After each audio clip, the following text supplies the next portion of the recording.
নমস্কার, good morning. তোমরা দেখছো তোমাদের প্রিয় channel exam guide by Nitu. বন্ধুরা, এসএসসি এমটিএস জিকে ক্লাসে তোমাদেরকে জানাই স্বাগত। তোমরা যারা এবছর এসএসসি এমটিএস পরীক্ষা দেবে, তোমাদের জন্যই আমি নিয়ে এসেছি 2024 সালে এসএসসি এমটিএস পরীক্ষায় এসে যাওয়া সাধারণ জ্ঞানের প্রশ্ন নিয়ে এই বিশেষ ক্লাস।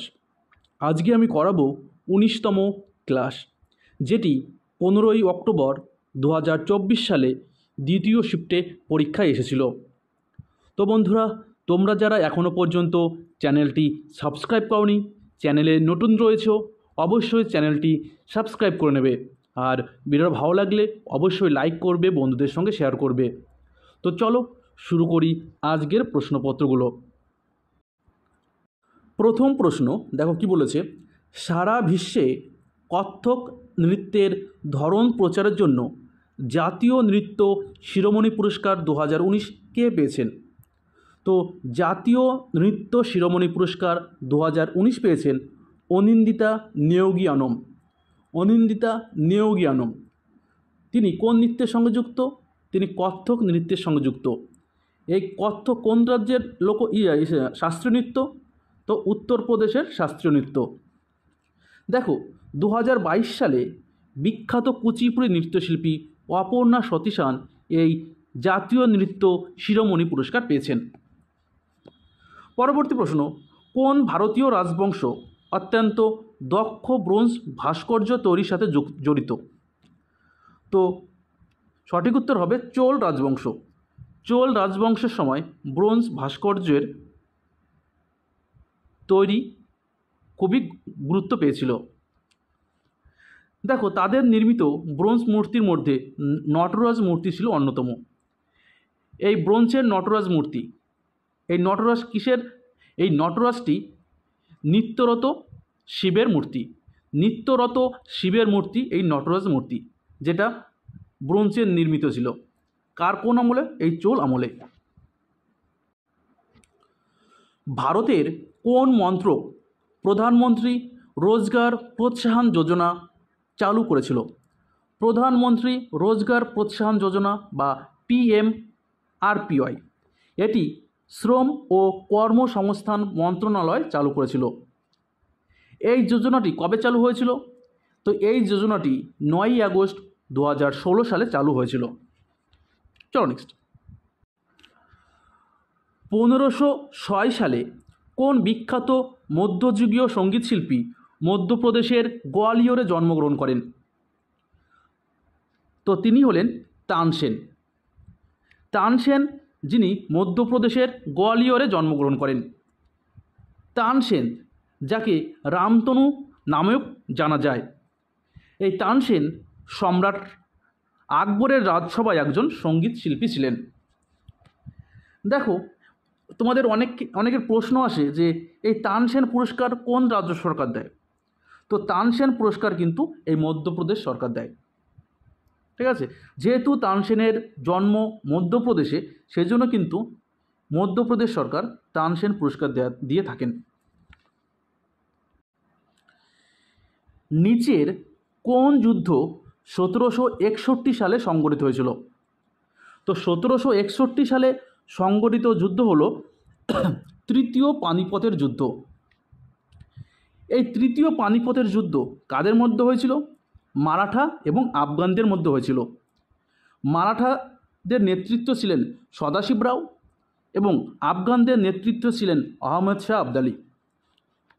দেখো, 1526 সালে পানিপথের প্রথম যুদ্ধ হয়েছিল। 1526 সালে বাবর এবং ইব্রাহিম লোদির মধ্যে পানিপথের প্রথম যুদ্ধ হয়েছিল। আর পানিপথের দ্বিতীয় যুদ্ধ হয়েছিল 1556 সালে। ঠিক আছে, 1 জুলাই 2023 সালে কে রিসার্চ অ্যান্ড অ্যানালাইসিস উইং বা রয়ের প্রধান হিসেবে দায়িত্ব নেন? তো রয়ের প্রধান হিসাবে দায়িত্ব নেন রবি সিনহা। তিনি এখনও দায়িত্বে রয়েছেন। র যা প্রতিষ্ঠিত হয়েছিল 1968 সালে, এর সদর দপ্তর নতুন দিল্লিতে। তো তোমাদের কিন্তু প্রশ্ন আছে র এর সম্পূর্ণ রূপ কী? তো র এর সম্পূর্ণ রূপ রিসার্চ অ্যান্ড অ্যানালাইসিস উইং। কোন মহান ভারতীয় শাস্ত্রীয় নৃত্যশিল্পী দেবদাস এবং দিল তো পাগল হ্যায় সিনেমায় মাধুরী দীক্ষিতের জন্য গানগুলি কোরিওগ্রাফার করেছিলেন? তো তিনি হলেন কত্থক নৃত্যশিল্পী বিরজু মহারাজ। কত্থক নৃত্যশিল্পী বিরজু মহারাজ তিনি দেবদাস এবং দিল তো পাগল হ্যায় মুভির মতো সিনেমায় কোরিওগ্রাফার করেছিলেন। ড্যাশ ছিলেন কুষাণ রাজবংশের ভীম কোদফিসিসের উত্তরসূরি? তো সঠিক উত্তর হবে কনিষ্ক। কনিষ্ক ছিলেন কুষাণ রাজবংশের ভীম কোদফিসিসের উত্তরসূরি। দেখো, কনিষ্কের রাজত্বকাল 78 খ্রিস্টাব্দের দিকে শুরু হয়েছিল বলে মনে করা হয়, যা শক যুগেরও সূচনা। তো শক যুগের সূচনা কবে হয়েছিল? এই 78 খ্রিস্টাব্দে।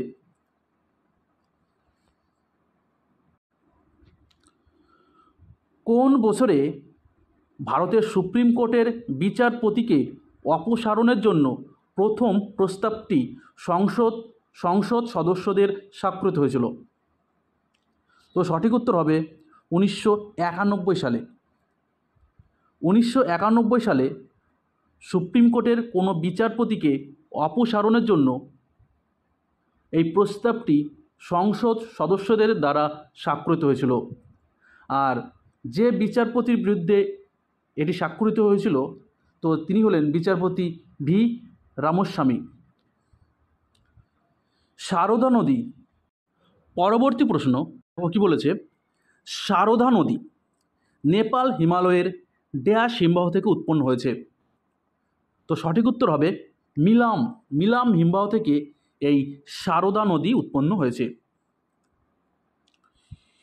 ইউকো নামক ছোট পয়েন্টগুলি নিচের কোন খেলার সঙ্গে যুক্ত? তো ইউকো এটি জুডো খেলার সঙ্গে যুক্ত। তো সঠিক উত্তর হবে জুডো। 1917 সালে মহাত্মা গান্ধী ব্রিটিশ ভারতের নিচের কোন জেলায় ইউরোপীয়দের দ্বারা জোরপূর্বক নীল চাষের বিরুদ্ধে ভারতে তার প্রথম সত্যাগ্রহ শুরু করেন? তো এটি হয়েছিল বিহারের চম্পারণে।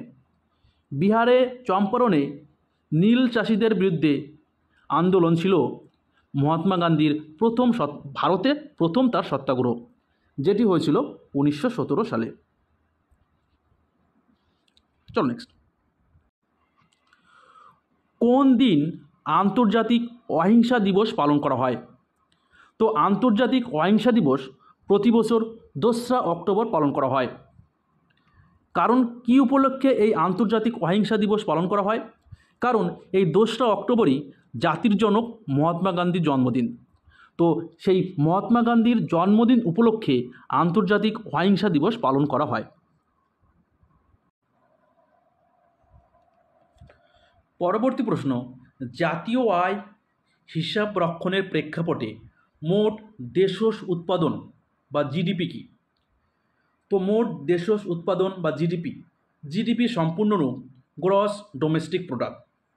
তো এটি হচ্ছে একটি নির্দিষ্ট সময়ের মধ্যে একটি দেশের সীমার মধ্যে উৎপাদিত সমস্ত পণ্য ও পরিষেবার মোট মূল্য। তো জিডিপি বলতে বোঝায় একটি দেশের সীমার মধ্যে উৎপাদিত সমস্ত পণ্য এবং পরিষেবার মোট মূল্যকে। পরবর্তী প্রশ্ন কি বলেছে, রাসায়নিক বিক্রিয়ায় কি উৎপন্ন হবে? তো দেখো, এটা ভাঙলে কি উৎপন্ন হবে? তো এটা ভাঙলে যেটা উৎপন্ন হবে সেটা হচ্ছে অ্যামোনিয়াম ক্লোরাইড এবং সোডিয়াম বাইকার্বনেট। তো দেখো, আমাদের অ্যামোনিয়াম ক্লোরাইড বা সোডিয়াম বাইকার্বনেট কোনোটাই অপশন নেই, কিন্তু আমরা জানি সোডিয়াম বাইকার্বনেট অন্য নাম বেকিং সোডা। তো অপশনে রয়েছে বেকিং সোডা। তো সঠিক উত্তর হবে বেকিং সোডা। কোন ইংরেজি উপন্যাসের জন্য রাস্কিন বন্ড 1992 সালে সাহিত্য একাডেমি পুরস্কারে ভূষিত হয়েছিলেন? তো সঠিক উত্তর হবে our trees still grow in Dehra. Our trees still grow in Dehra, option D সঠিক উত্তর। নিচের কোন সংক্রামক রোগ ব্যাকটেরিয়া দ্বারা সৃষ্ট? তো সঠিক উত্তর হবে কলেরা। কলেরা ভিব্রিও কলেরি নামক ব্যাকটেরিয়া ঘটিত রোগ। কলেরা ভিব্রিও কলেরি নামক ব্যাকটেরিয়া ঘটিত রোগ। ঠিক আছে, তো সঠিক উত্তর হবে কলেরা।